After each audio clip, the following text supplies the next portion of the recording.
This is Crime Cruise, Love Boat Exposed. Saturday on Love Boat. The podcast that hunts down and tears apart shenanigans on this classic TV show. I see an awful lot of bodies who really have nothing to be ashamed of. When laws, morals, and behavior go rogue. She's a student of marine biology, and I know a lot of Marines who like to study her biology. We are there. Saturday on the Love Boat, Julie's game to join an all-male club, but she's shocked at the things they ask her to do. Now, from Studio 109, welcome aboard. I think it's time you and I got to know each other better. A man very lonely at sea. Yes, I can imagine. Men get lonely in lots of places. Yes, they do. Mom's basement. Mom's basement. Mm-hmm. That's no a good place. Around. You know, just, hey, producer Caleb, how are you today? Oh, I'm doing great, thanks. How are you guys? All right, I'm just riffing on the lives of some of our fans out there. Don't have anything going on, so they just kind of tune in, see what we have to say about the show we call Crime Cruise, Love Boat Exposed, High Seas, Low Morals. I'm your host, Rob. This is Charlotte. And you are Producer Caleb. Of course you are.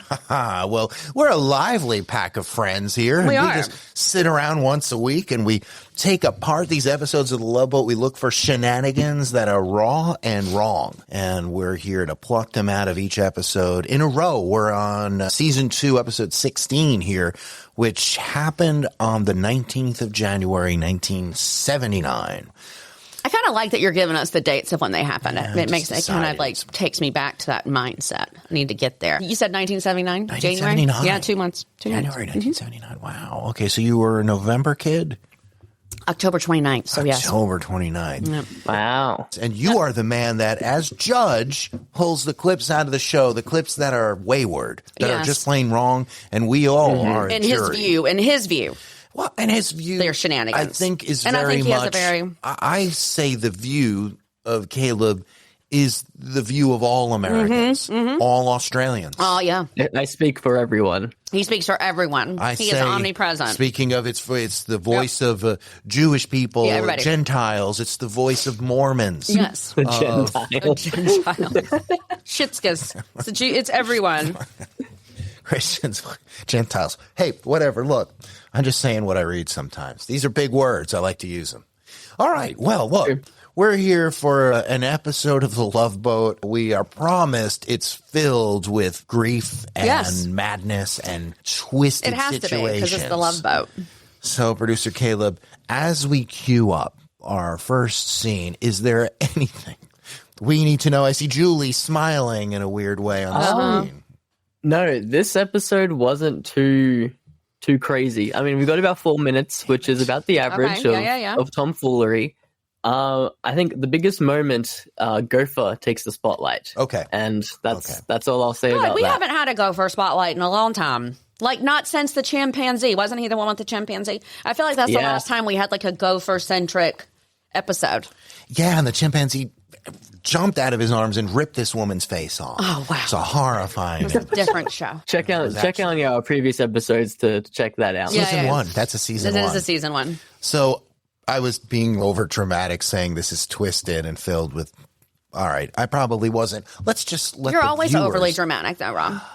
It always works out. It always works out. Oh, it always does. Always. Hey, by the way, if you do want to watch Love Boat, it's on the Paramount Network. And there's some stray episodes that aren't authorized that I know are on YouTube.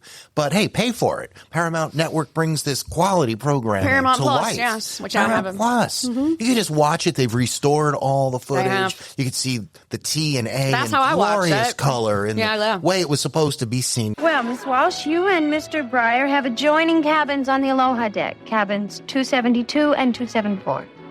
He hasn't checked in yet. Well, I better get these things unpacked. See you later. Bye. She looks familiar, that blonde. Winner. Sorry, she's spoken for. That's the magician's assistant. Oh. Maybe I can make him disappear. Wow. Up to his, just off the bat, here we go with Doc just being a horn dog. Yeah, the Doc always trying to be Fonzie, really. Always trying to be like, It's something about him, too. Like, why the hell does he think that he can just get all these bitches? Because he does. I know, but he's not even... This goes back to my whole thing about there's so many more attractive people on that boat. We just don't understand how he gets all of these people. Yeah. He must, like, be packing something that we're not aware of. I mean, sure, there's probably that. I mean, it has to be. But also, obviously, we always hear, and we know there's something to be said about confidence or overconfidence. We go to you as a barometer of females of all persuasions, all ages, and of the ages. A male with confidence certainly means something better than a male without it, right? But there's a big difference between, like, confidence and cockiness. Okay. And just being, like, a show-off and a dick and talking about yourself the whole time and what you have and what you drive and da-da-da. Like, right. You know what I mean? Yeah, I do. Like, confidence is like swag. Like if a dude has swag, he doesn't have to say anything. It's when people over-talk, you know, like, I don't know. Like, Doc, to me, would come off as very creepy. You know, you're right, of course. And Gopher's in this weird middle ground. He could appear to be like the friend of women. He doesn't have a lot of confidence he exudes. You know who does? Damn it. Someone we've not heard a lot of storylines from lately, and that is Isaac. Oh, Isaac is 100%. We've heard his voice in the background. When they do put Isaac in the foreground, when they give him a plot line, it's really pretty bad, usually. Yeah. It reveals his immaturity, typically. He's like a little boy who does tantrums. And maybe at some point here in season 2, and we're halfway through it, maybe we'll get some empowered Isaac thing or Gopher I would like thing. to have an Isaac episode. And last episode, by the way, we had no Julie storylines that we were privy to. So I don't know. We'll see where this goes. Maybe she's just sitting these episodes out. Maybe she's, I don't know. I think one thing we kind of glossed over, and I don't know, Doc goes, oh, the magician's assistant, well, maybe I can make him disappear. Right. Is that a death threat? Could be. Was that like a... That's good. Could be seen as a threat. Crime Cruise Love Boat Exposed. I'm going to put that in the category of an open case at First this point. person to go overboard. Cold case now. Yeah. That is actually, that's true, Caleb. I mean, that... If I wanted to, like, prove a point and I was mad at somebody, I would totally say that was a threat. A humorously veiled threat, Yes, but a threat nonetheless, and we're policing this. Let's see where it goes. You are a magician. Oh, yes, I'm a very fine magician, yes. Oh, well, that's terrific. He's a timid magician. Well, can you pull a rabbit out of your hat? Well, I can try. Some hats. Oh, boy. He looks like a 12-year-old. He does. That's Doesn't he? Horseshack. Yeah, sorry about that. I'll say he kind of looks like he could be my brother. Does he? God, the hair. Yeah, you're right. We're going to see more of him. But Horseshack, isn't that the test that they do for psychology? Or is that Warshack? Yeah, that's Warshack. Okay. Now, there are going to be viewers out there. Horseshack is from Welcome Back, Kotter. That's Ron Palillo. I used to really get excited when I'd get to buy something. And I remember getting a book cover of Welcome Back, Kotter, where, you know, you fold it over and tuck it in. There was a whole technique. And for me, that was a shining moment. I would say it was almost like a boy becoming a man. Oh, wow. Really? Wow. Yes, but I'll tell you why. Okay. I better not. No. What did you use that book cover for? I'll tell you why. Here's simply what I mean. And you guys are sick, by the way. Here's what I mean. You said a boy became a man. I'm just trying to figure this out. I'm saying it figuratively is what I'm saying. Oh, look, I'm sure Rob was... Yes. All right, producer Caleb, that's over the line. And you know what? Be right back with more Love Boat Exposed. Go to loveboatexposed.com to send us a message, leave a voicemail, or learn more about the show and our team. Who knows? You might just be invited to the captain's table. It's a pleasure to welcome you aboard. I'm speaking for my entire crew. The pleasure is all mine. The pleasure. Where were we? Well, here's how I became a man. Okay. Welcome Back, Kotter. And it had all the Sweathogs. That's what they called them. There was Vinnie Barbarino. Mm-hmm. There was Washington, Horseshack, Juan Epstein, the Puerto Rican Jew is what he was known as on the show. Everyone was represented on this show. Juan Epstein was on one of the episodes we watched in the last half of season 1, and he was in one of those virginity contest things, he was actually a gentleman. Yeah, anyway, so the Sweathogs. Before I got that book cover, I used to have to make my book covers out of paper bags. There, I said it. Right. So I felt like I became a man when I was able to have a glossy photograph of sorts wrapped around that sweet, sweet book of mine. That's social studies. Yeah. Well, that was back in the day. That was the 70s. Yeah. You know? Oh, okay. Anyway, back to the show. We should have little violin music that plays when you go back to your memories. Yeah, or like, maybe. Well, I was going to say that we have a lot of Caleb lore and Charlotte lore, but not a lot of Rob lore. So I appreciate the time. Yeah, me too. Rob tells us a little story about his past. It's more like not laws, but more like birds and bees. Okay. It's like, let's just call it Rob becoming a man segment. Yeah. Wow. You know, that kind of thing. You know, there's going to be a lot of things we see that are going to remind me of becoming a man. I like that. One of them was that book cover. Okay. Sweet, sweet book cover. Oh, jeez. All right. Here we go. I think we lost half our audience. No, we didn't. Now they're really intrigued. Oh, hey. Okay, you two. I can't wait until tonight. Oh, it's the pretty blonde. Go on, friend tell him of- before he dies in suspense. Okay, Gopher, how'd you like to be in the hotel business? Phil wants you to manage his new hotel. Me? Manage a hotel? Sounds like You're a putting me on. scam. Just the kind of guy I'm looking for. Now, Gopher, what do you say?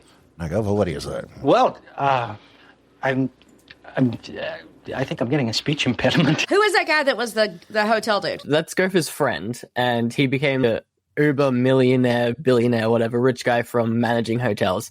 So it's not a scam. It's like a genuine proposition. Okay. So that's the backstory of who that man is. But Rob, if you want to fill in who the actual man is. Oh, well, producer Kayla, thank you. That was none other than Bobby Van, who is also known as a breezy, exuberant song and dance man who could enliven any film he was put into. That's Bobby Van. Oh. Yeah, so Bobby Van, sounds he was like a game show host for like. I think he Price was on is game Right shows. or something. I think he was on game shows, and I'll tell you, I think he was spoofed by SCTV, Second City Television. Eugene Levy used to have he has a big afro anyway, but he'd play a character called Bobby Bittman, and he would be like, "Hey, baby," and he'd just like be this Hollywood fun guy, and I think it was part of a spoof of Bobby Van. Going back to the scene, I did some research because I had a question, and I answered that question. Well, at the very last moment, Gopher goes, "I think I'm getting a speech impediment," as a joke, right? Yes. Yes. Well, that's a little thing called ableism now, isn't it? Oh, folks? is it? Making fun of those who have a speech impediment. Yes, you're Bad right. look on Goph. It was. Yeah. That was probably the softest form of hurt back in that day, but now it just shines as a beacon of stupidity when people say stuff like that. Doesn't it? Well, people are, numbnuts. I meet idiots every day. I'm not surprised by people anymore. It's a sad reflection of Lovebird, I want to say, because, a couple episodes ago, we had this very, very progressive... Stay with us. We'll be right back. I've been working on getting those clicks out of the song. And that's been like a major focus for me to like clean up all the clicks. So then here comes Beyonce with her new amazing country song, Texas Hold'em. And it's filled with clicks, intentionally placed clicks, exactly the ones that I've been working on getting rid of on my song for months. It's like she went through my garbage can and pulled out all these clicks and used them. We just censored producer Caleb using a new bark sound effect we're testing out. All right, maybe you want to clean up what you just said, producer Caleb. We had this very progressive moment in Love Boat when we were talking about midgets, right? Yes. Oh, whoa! None of us use said that. Nope. I'm just pulling it out there. And we happen to avoid using the word until now. We were proud of the Love Boat. They're making a very, very progressive stance. Yes. And they're just throwing it out the window with this Of course, ableism yes. right now. It's a new writer. Ableism. Probably. Yeah, they don't care. I'll tell you what, I'm going to be bluntly honest. I didn't know what ableism was. Oh, there's so many isms nowadays. It's enabling bad behavior. Is that what we're talking about? Is that what it comes from? Ableism is usually just like making fun of disabilities. Leave it to producer Caleb to use big words. I know. Even though they're short. Okay, we will put our educated dove in the box like so. It's a magic show. All right, here we go. We're seeing a magic show and a It worked? Where'd it go? Oh my God, it's gone. The bird has disappeared. Brilliant, my man. Oh no, it's popping out. Nobody said the great Briar was perfect. Yeah. But then again, maybe he is perfect. Oh, it turned to a rabbit. I hate magic like that. Well, I just think it's just always so creepy. Magicians are always so creepy. I'm so sorry if someone's a magician, but like really, it's just no, creepy. They're creepy. It's I'll creepy. call it. They are creepy. It's just weird. Well, I had a problem with this because it's the 70s. We need to remember it's Right. the late 70s.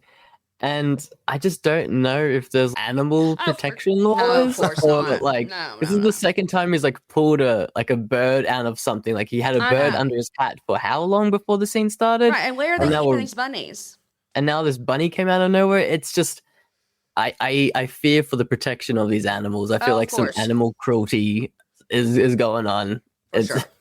Was that also what was on his afro when he took the hat off That in was the a beginning? dove, That was right? a dove. It was a dove. So Yeah, and he put the imagine dove that. in the box. So you get on a boat and you take a cab to the boat in Long Beach there, and you're just all day, probably flew, and you've squished a dove under your hat just for the moment for someone to say, "Hey, you're a magician here. I don't know, something under your hat," and just for that one moment Just of that one glory. moment, which means that bird's been shitting on your head all day.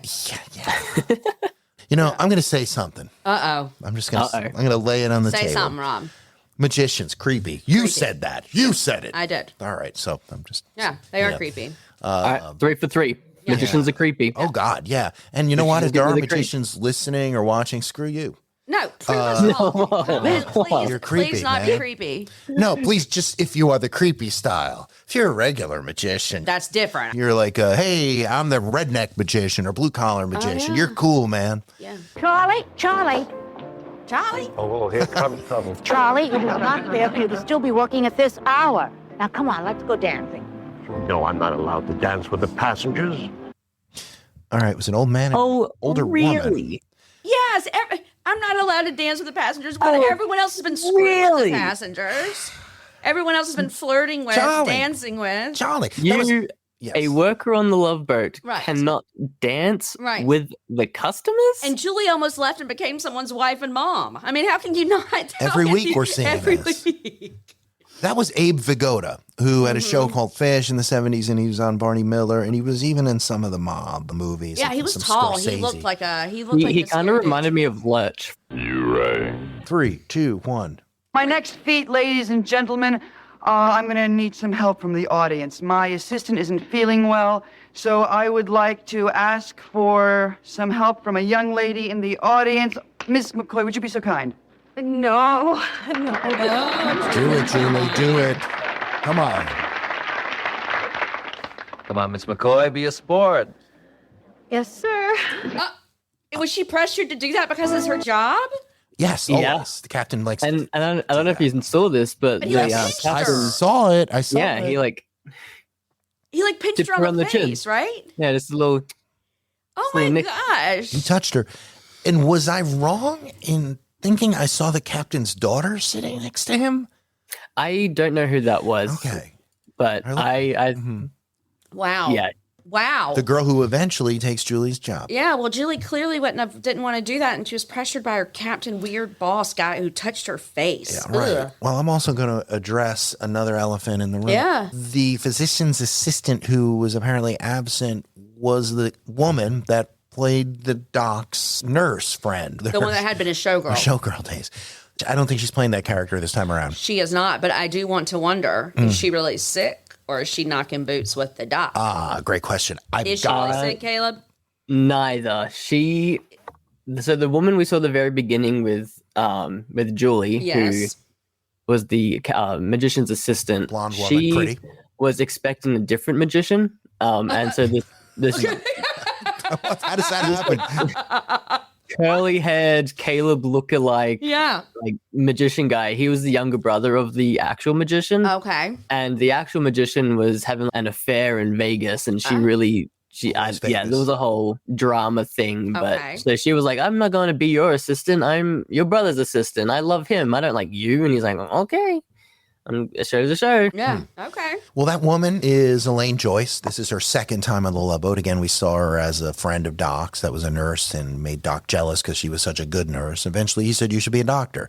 That was season 1. She shows up back here. You just heard about her. Her name, again, is Elaine Joyce. And looks like, looking at her IMDb here, Too Close for Comfort, Fantasy Island, of course, Aaron Spelling, 4 episodes of 90210. Oh. Or who was she on 90210? A woman mom? named Candace, who probably was someone's mom, and Young and the Restless TV series, and Murder, She Wrote, all those kind of things. But she was character actress married to Neil Simon. Oh, okay. Until his death. They were married. And Pretty Lady and Elaine Joyce, still alive. Still alive. I'm alive, she's probably saying. Yes. Come in. Captain Stewing, good evening, sir. Sir, I wanted to discuss I with hope you... this isn't another one of your harebrained ideas, Gopher. Sir, this isn't an idea. Neither were any of the others. Sir, this concerns my... Your professional future, Gopher, would be more secure if you spent more time working and less time stuffing the suggestion box. Well, if that's the way you feel, sir, then why did you put up the suggestion box? That's the best suggestion you've made yet. Take it down. Take it down yourself, sir. I quit. What the? Again? How many times does Gopher quit? Well, he got fired He got fired once. Maybe he's once. quit twice. Producer Caleb, what the hell's happening? He got really mad fast, though. Yeah. The Gopher has been like Gopher has been putting like suggestions to the captain, and the captain keeps brushing them down like, oh, that's stupid, oh, that's a dumb idea, Right. yada yada yada. So that's why we saw like why did you put up a suggestion box if all my suggestions suck? And so I guess Gopher was going to break the news to the captain, be like, hey, I have this job opportunity. I'm going to work in a hotel. I'm going to put my 2 weeks in or whatever notice. Right. But the captain just kept nudging him and just kept pissing him off. So that's why we saw him explode, I guess. He was just bottling up. Do people ever quit like that? Like just like bang on the table, their boss's table, and then like hurriedly walk out with very long strides? It is the classic. Very dramatic. Take this job and shove it. It was yeah. Rage big thing in the quitting, 70s. I think, is what they call it. Yeah, right? yeah. Gopher quit when he became like a sort of Scientologist kind of thing. Remember that one time? Right, and then didn't he get fired because of the chimpanzee? And they told him he had to get off at the next dock. Yes, or something? and I'll always remember the captain saying, "Gopher, you're fired." Yes. In his way. And then he came back. Yeah. Next episode. Yeah. He was back. He was back. Ken, what are you doing here? It's a blonde. I couldn't stay away from you another minute. Hey, wait a second. And a dude we never saw before. What do you think by just strolling in here all of a sudden? I know you're mad at me, and I deserve it. But I'm going to make it up to you, I promise. This is the original magician. Things are going to be just like they used to be. You've got to be kidding, Ken. Where's Al? Don't worry. He's on his way back to L.A. He told me to say goodbye to you. Gross. He even looks like a sleaze. Sure does. He looks sleazy. If I saw him coming down the street, I would cross the street Yeah. and go the gold other direction. chains, He the looked, chest hair. Yep. Dimpled chin. It was too much. It was too much. Greasy like, hair. whatever they were trying to it was too much. And what our listeners didn't see is he tried to go in for a kiss. Oh, yeah. Not once, Not twice, 3 times. Yes. And she was disgusted. Her facial expression was disgust. Yeah, and she was And he just basically kept trying like, to "Why are you lean here?" in and trying to get her. Yep. And she just kept swerving him. Well, I don't like how all these dudes always show up at the girls' cabin and then force themselves in and then shut the door behind them. I mean, Yeah. it's a cruise cabin. There's not that many places to run. And the women or are always hide. like, I don't want you here. Right. And he's They still kind of sorry. say it even. Yeah. Well, to say something that's positive here, it looks like the character who's playing him is completely bald now. Oh, okay. Well, good. Good. Fuck him. Good. Yeah. I'm glad. Oh, yeah. Sometimes it catches up. doesn't Yeah. it? Oh, hold on. Hold Hey, on. What? I don't want to burn more time into this episode, but producer Caleb, you were going to shave all your hair at one point. Yes. Did that I happen? am. Oh, is that still happening? Next time we film, I will no longer have hair. Oh, wow. All right. Okay. All right.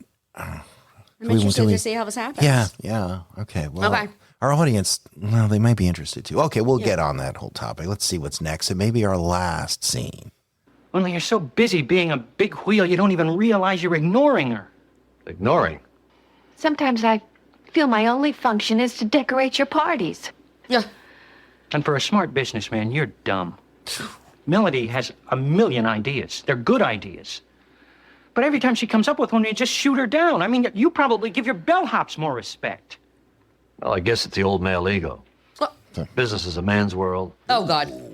Wife belongs in the home. You know, all that. Okay. There were all. lots of problems with that. Says it all, doesn't it? First of all, the dude that's the millionaire hotel guy looks like a poor man's Ed Norton to me. Oh, God, didn't he? I couldn't figure out. And that picture, and that one who the hell scene, he was. totally, right? I can't even figure out who plays that character. Yeah, but he looks like Ed Norton to me. And then Sure did. I can't believe that motherfucker. The business is a man's world. The white state. Nope. Producer. And I really thought that Love Boat was more progressive than this. I'm sort of shocked they would even Well, write there's that got to be in. some payback on that guy that for saying all that kind of shit. Producer Right. Caleb, that I think was the last. That's the last song. It was the last one song. Was the last scene. So, what's the deal, man? What happens? Wrap it up. Come on, man. No, don't wrap it up yet. Just tell us. We got to know. Yeah. I mean, wrap Did he up get the his show comeuppance? for us. The hotel owner, millionaire guy, Gopher says, actually, I quit. I don't want to work in this hotel. I think your wife should be the manager instead of me. Okay. And the guy goes, good for him. Oh, I didn't even think about that. Yeah, that would be a good idea. And Gopher's like, yeah. And so he goes back to the captain, all sad and mopey, and he goes, I just wanted to say, and the captain goes, how would you like a promotion? And the captain, and Gopher's like, yeah, I want a promotion. To what? And he goes to the title that he currently has, and Gopher goes, wait, that was my original job title. And the captain goes, yeah, would you want your job back? And the Gopher's like, yes, I want my job back. And he goes, okay, good. I knew you'd want to come back.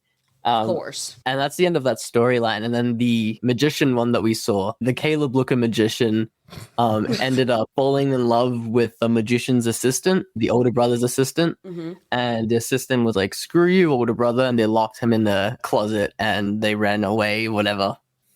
Okay. Well, that sounds stupid. Yeah.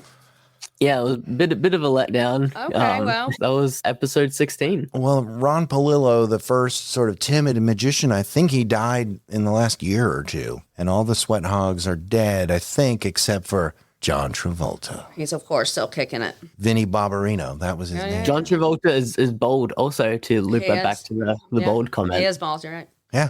Yeah. Makes sense. All right. Well, look, do you have any? I'm not going to stand in the way of such statements. I don't know what's so damn funny. It is a true statement. All right. Well, co-host Charlotte. Yeah. Thanks, everybody, for listening. Yeah. Caleb, you want to take it away with your famous last words? Yeah. Thank you guys all for joining us. Make sure you like, subscribe, share with a friend. We're on all of your favorite streaming platforms and YouTube. So make sure you subscribe to that. And we'll see you all on the Love Boat next week. We're sailing away, but we will be back with a new episode of Crime Cruise, Love Boat Exposed. Make sure to subscribe. We're on all your favorite podcast platforms. And connect with us at loveboatexposed.com. Ladies and gentlemen, it's been a pleasure, but I have duties on the bridge. Good evening.